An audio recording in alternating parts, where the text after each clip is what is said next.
학교 급식 조리 실무원 직무연수 강의를 맡게 된 대구 수성초등학교 영양교사 하현정입니다. 여러분의 임용을 축하드립니다. 저는 조리 실무원으로서의 직무와 마음가짐에 대해 여러분과 생각해보는 시간을 가져보도록 하겠습니다. 경력이 많으신 분도 있겠지만 경력이 없으신 분을 기준으로 오늘의 강의를 시작하도록 하겠습니다. 혹시 이 사건 기억나시나요? 네, 세월호 사건입니다. 이때 선장은 어떻게 했나요? 배가 가라앉고 아이들이 물속에 잠겨 헤어나지 못하고 있을 때 본인이 먼저 탈출하여 빠져나왔습니다. 자기 자리에서 최선을 다하지 못하여 많은 생명을 위험에 빠뜨렸던 사건입니다. 어떤 장면일까요? 2013년 어느 날 일본에서 한 여성이 지하선로에 떨어졌습니다. 그러자 시민들이 달려와서 32톤 지하철 차량을 밀어 추락한 여성을 구출합니다. 작은 힘들이 모여 한 생명을 구해내는 고귀한 일이었습니다. 그럼 우리는 무엇을 할 수 있을까요? 의사 선생님과 우리 급식 관계자의 공통점은 무엇일까요? 네, 맞습니다. 다른 사람의 건강을 책임지고 있다는 것입니다. 그럼 차이점은 무엇일까요? 힌트를 한번 드려보겠습니다.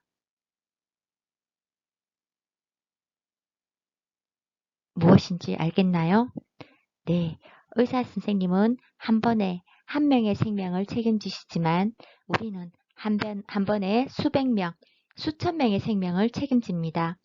다시 말해 우리의 단 한 번의 실수가 수백 명, 수천 명을 위험에 빠뜨릴 수 있다는 이야기입니다. 조리의 의미를 한번 찾아보았습니다. 식품을 가공해서 사람이 먹기에 알맞은 식품으로 만드는 가공 조작의 과정입니다. 한자의 뜻은 병을 치유하다, 몸을 보양하다라는 아주 숭고한 뜻이 들어 있습니다. 2022학년도 학교 급식 기본 방향소 조리 신무원의 업무입니다. 학교 급식 기본 방향은 1년 동안 우리 학교 급식이 나아가야 할 방향을 시교육청에서 정한 지침서입니다. 조리 실무원은 원활한 학교 급식을 위하여 다음의 업무를 수행하여야 합니다. 학교 급식 설비 기구의 취급 및 관리, 조리, 배식, 운반, 청소, 소독 등의 현장 업무입니다.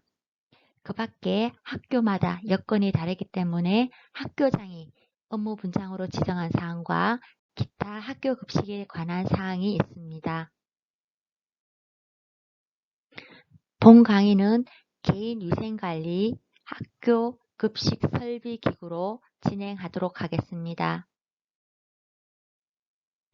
먼저 개인위생관리입니다. 학교 급식 집단소에서 식품을 취급하는 모든 종사자는 6개월에 한 번씩 건강진단을 받아야 합니다. 단 현재 코로나19로 인하여 1년에 한 번씩 건강진단을 실시하고 있는 상황입니다. 이런 경우에는 조리에 참가할 수 없습니다. 소화기계 감염 환자 및 보균자, 결핵 환자, 피부병 또는 그 밖의 화농성 질환자입니다. 그래서 조리 작업 전 설사, 발열, 구토, 보균자라든지 손에 상처가 있는 경우에는 영양교사에게 보고를 하고 식품 취급을 하지 않도록 지시에 따라야 합니다. 손에 상처가 있을 경우는 황색 포도상 구균의 오염으로 식중독이 일어날 수 있습니다. 황색 포도상 구균에 오염되면 끓여도 죽지 않는 무서운 세균입니다. 그래서 반드시 조리에 참여하지 않고 다른 작업을 할 수 있도록 조치하여야 합니다. 개인위생관리입니다. 손은 언제 씻어야 할까요?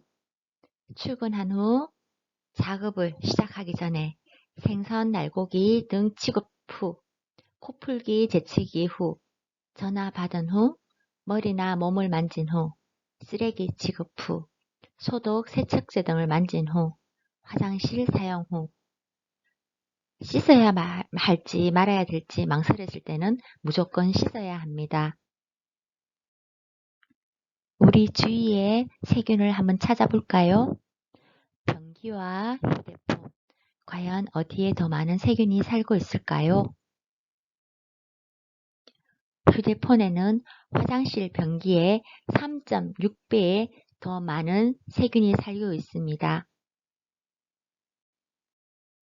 그렇다면 우리가 자주 만지는 리모컨, 기준치에 11배 초과하는 세균이 살고 있다고 합니다. 이렇게 우리 주위에 많이 산재되어 있는 세균들 어떻게 예방할 수 있을까요? 손을 자주 씻는 방법입니다. 손은 언제 씻어야 할까 하고 묻는다면 씻을까 말까 고민될 때는 무조건 손을 씻습니다. 손 씻기 6단계 방법입니다. 손바닥과 손바닥을 마주대고 문지르고 손가락 등을 반대편 손바닥에 대고 문지릅니다. 손바닥과 손등을 마주대고 문지르고 엄지손가락을 다른 편 손바닥으로 돌려주면서 문지릅니다. 손바닥을 마주대고 깍지를 끼고 문지르고 손가락을 반대편 손바닥에 놓고 문지르며 손톱 밑을 깨끗하게 합니다. 연습을 한번 해보시기 바랍니다. 손 씻기는 30초 이상 씻어야 합니다. 개인 위생입니다. 머리카락 등 이물질이 혼합되거나 교차 오염의 우려가 있으므로 청결한 위생복장을 갖추어야 합니다. 지나친 화장과 향수, 인조, 속눈썹 등의 부착물 착용을 금합니다. 목걸이, 귀걸이 등 장신구 착용을 금하며 마스크는 코까지 덮었습니다. 앞치마는 세척 소독 후 건조 착용을 해주시고 착용 후에 청결을 유지해 주십시오. 전처리용, 조리용, 배식용, 세척용으로 구분합니다. 하의는 매일 세척 건조 후 착용하고 외출복과 구분 보관합니다. 머리는 매일 감고 긴 머리는 묶습니다. 모자는 귀와 머리카락이 보이지 않게 착용을 하고 상의는 더러움이 잘 보일 수 있도록 흰색이나 엷은 색상의 면 소재로 선택합니다. 매일 세척 건조 후 착용을 하고 외출복과 구분 보관합니다. 신발은 미끄럽지 않은 모양과 재질을 선택합니다. 외부용과 조리용 구분하여 신도록 합니다. 위생복을 입은 채 조리장 밖을 나가지 않습니다. 학교에서는 앞치마, 위생복, 위생정화는 지급됩니다. 급식 설비 기구입니다. 조리 작업구역은 일반 작업구역과 청결 작업구역으로 나누어집니다. 식품을 검수하는 검수구역, 가열하기 전에, 소독하기 전에 자르고 씻고 하는 전처리구역, 식재료를 저장하는 구역, 세척하는 세정구역이 일반 작업구역입니다. 청결 작업구역은 조리하는 조리구역, 배식하는 배송구역, 식기를 보관하는 식기 보관구역이 청결구역에 해당됩니다.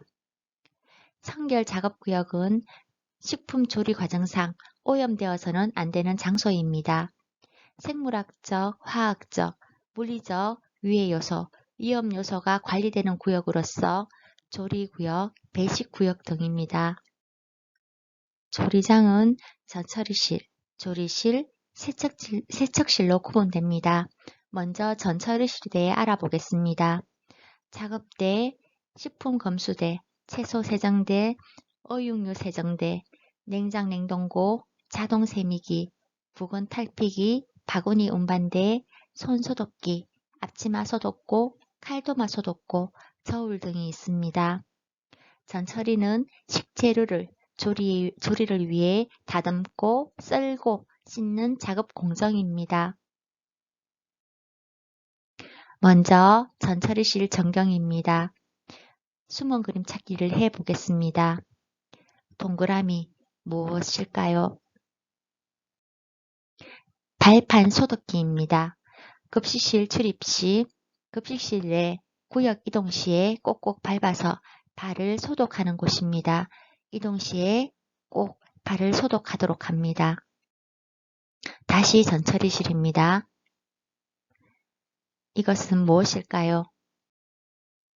네, 손 세정대에서 손을 씻고 핸드타올을 가지고 물기를 제거하여 건조한 후 알코올 분무기에서 알코올 소독을 합니다. 여기는 검수하는 장소입니다. 위에 보이는 동그라미 무엇일까요? 워터릴입니다. 워터릴은 호수가 바닥에 끌리지 않도록 말아놓는 도구입니다. 사용 후에 호수가 바닥에 닿지 않도록 바로바로 감아두어야 안전사고도 방지할 수 있습니다. 장갑 소독구와 앞치마 소독구입니다. 용도에 따라서 복장을 구분해야 합니다.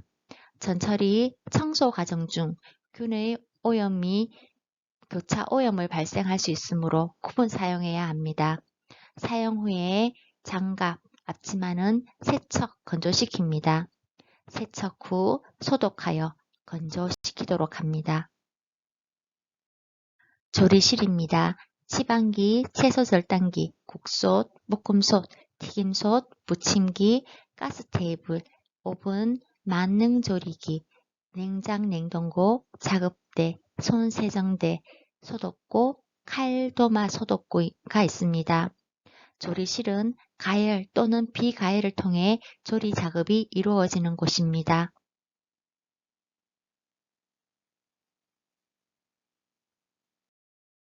조리상의 전경입니다. 오븐기, 치방기, 국솥 등이 있습니다. 오븐기, 치방기는 학교에 따라 모양이 다를 수 있습니다. 또 숨은 그림 찾기 해보겠습니다. 무엇일까요? 후드입니다.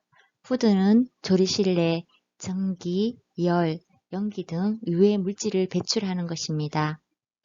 덕트는 후드와 연결되어 유해 물질을 바깥으로 배송합니다. 세척실입니다. 당금 세정대, 세척기, 식기소독 보관고, 선반, 3조 싱크대, 애벌 세척기 등이 있습니다. 세척실의 전경입니다. 애벌 세척기, 식기 세척기, 식기 소독고가 있습니다. 바닥에 길게 놓여져 있는 트렌치입니다. 트렌치와 이어져 있는 그리스트랩입니다. 트렌치는 물이 하수로 내려가는 배수로입니다. 그리스트랩은 하수에 섞인 기름을 분리하는 장치입니다. 오늘은 개인위생과 급식시설 및 기구에 대해 알아보았습니다. 다음 시간에는 작업 공정별 작업 방법을 알아보도록 하겠습니다.